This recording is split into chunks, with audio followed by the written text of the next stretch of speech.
Welcome to Stoughton Health Talk. I'm your host, Maggie McKay. Today, we're going to get to know cardiologist Dr. Raaid Museitif, his role, his philosophy, and how he unwinds after work. Great to have you here today, Dr. Museitif. Hey, it's great to be here, Maggie. Hope all is well.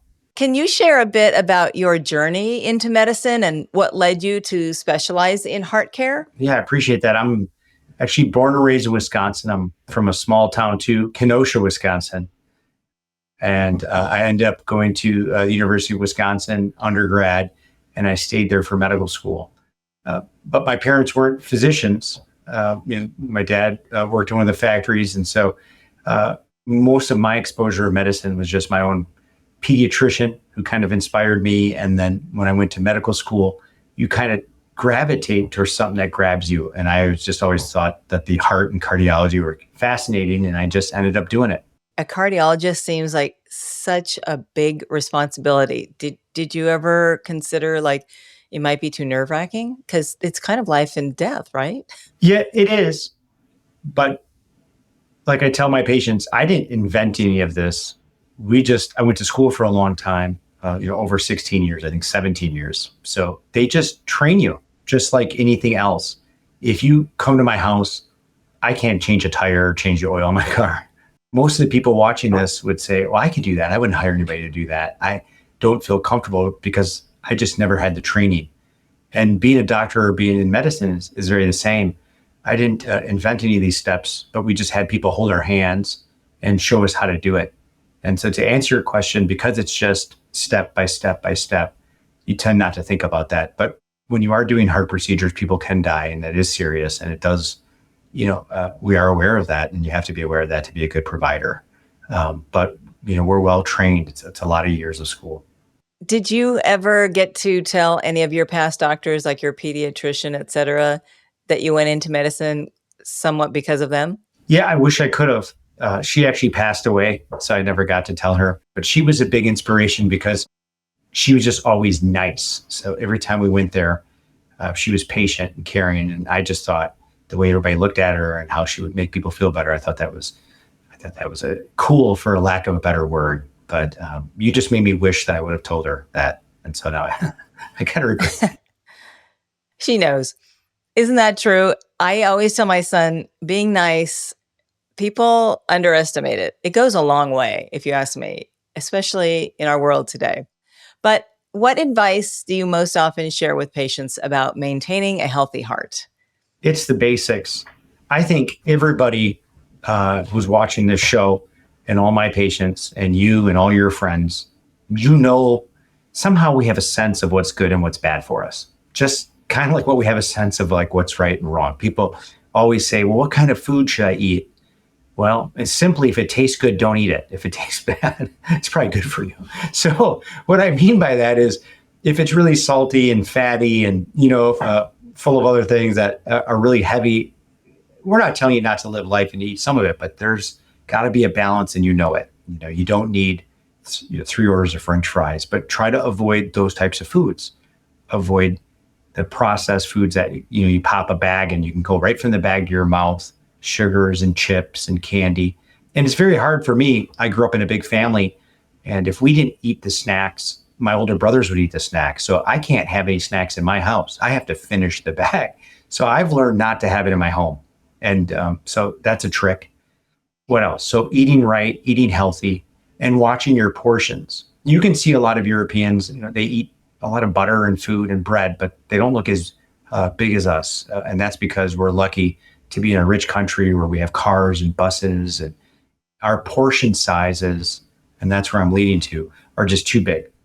And I feel the same way. Growing up in Wisconsin, if I went to a restaurant and they gave me a small portion, I was upset. I'm still upset. I want a big portion, but then you have to learn that, then just cut it in half, and eat the other half later.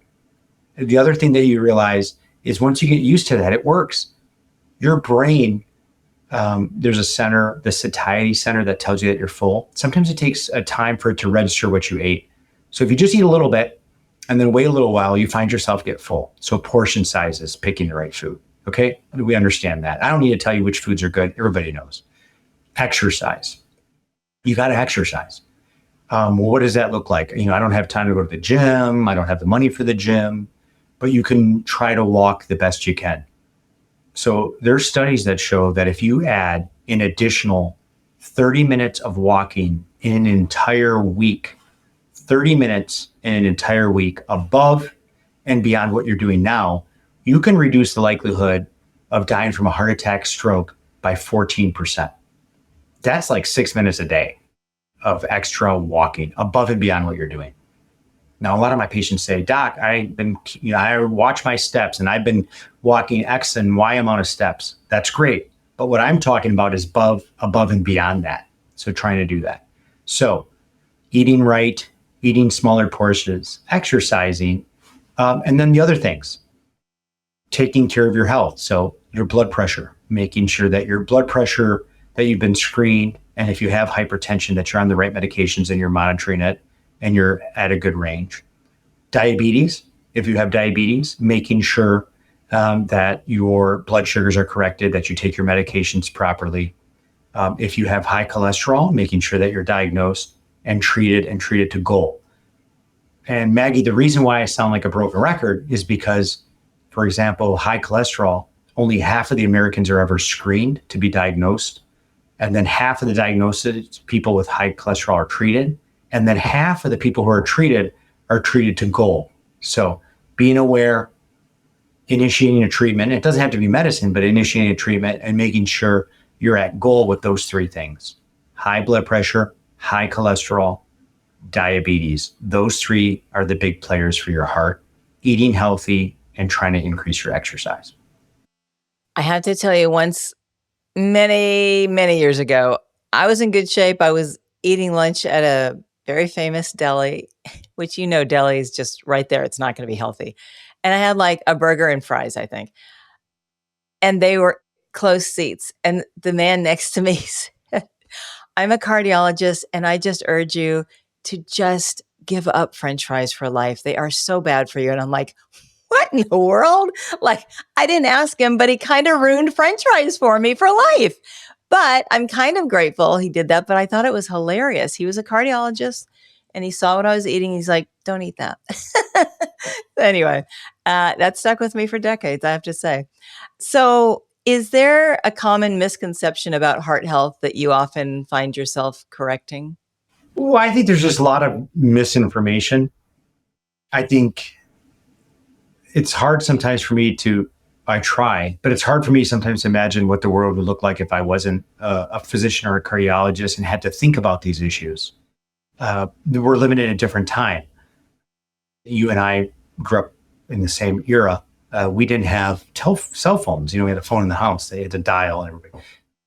What I mean by that is we didn't really have access to all this information. And when I was in school, when you were studying, we'd have to go to the library and pull articles and try to read whole articles to kind of get one little fact that we try to put together when we try to answer things.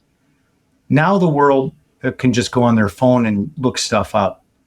The problem in medicine, and this is a generic question to your specific question, and the generic question is you can go online and look up things and get answers.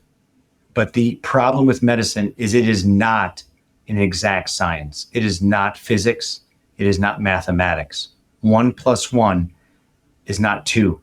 We do not have formulas like that. And the research and the answers that you can pull up off the internet, I think is positive. Read them, but just be aware that there are a lot of different types of studies, and you have to go into the studies and see how they were designed, by who, and what the inclusion, exclusion criteria, what were the methods, what was the actual conclusion, and how does it fit to you and your characteristics. And that's very difficult. So I think the misconception is people do go online, get information, and they really come in with this information, armed with it. And we sometimes have to take some time to kind of explain that. So there's positives from that. You should know about your health. You should take some ownership and do your own research, but also be aware that it's just that training. And I tell my patients, I can read a book about, drive in a submarine, but I don't think it's advisable for you to get in a submarine with me because I read a bunch of books. There's some things that tricks of the trade, et cetera. So read about it, but keep an open mind when you go to your provider and bring that up. But just understand that you might be getting one story on the internet, but there's a lot of other things. So I think the misconceptions are that people get a lot of information and they can be swayed one way or the other. And that information may not apply to them specifically. And that's not a positive thing for your health. I'm sure you're at the hospital a lot of hours a day, but when you're not there, what are some of your favorite ways to relax or recharge outside of work? Yeah, that's a great question. That time's getting smaller and smaller. I love working out. I played sports. I love playing tennis. I go to the gym. I oil paint. I hang out with friends. And during the pandemic, I picked up cooking. I never knew how to cook, so I'm still not that good, but that's fun. I'm with you. I never learned to cook, but I bake. At least, yeah, it would be more helpful to cook for sure. That's awesome. In closing, is there anything else you'd like people to know about you? Just realize that, we care about our patients. We believe in healthcare equity. We believe in shared decision making, meaning we want everybody to be able to get equal care, the best care locally, so you don't have to travel, and that we make decisions together where we are your information source and we present you the risk benefits, the options, and those decisions are made as a team. And those are kind of our principles, and we're happy to be here. And hopefully people will appreciate getting good local care. That's awesome. Well, thank you so much for sharing today. This has been very informative and fun. We appreciate your time. Thank you, Maggie. I appreciate your time, and you guys have a great day. Thank you, you too. Again, that's Dr. Raaid Museitif. If you'd like to find out more, please visit stoughtonhealth.com. And if you found this podcast helpful, please share it on your social channels and check out our entire podcast library for topics of interest to you. Thanks for listening to Stoughton Health Talk.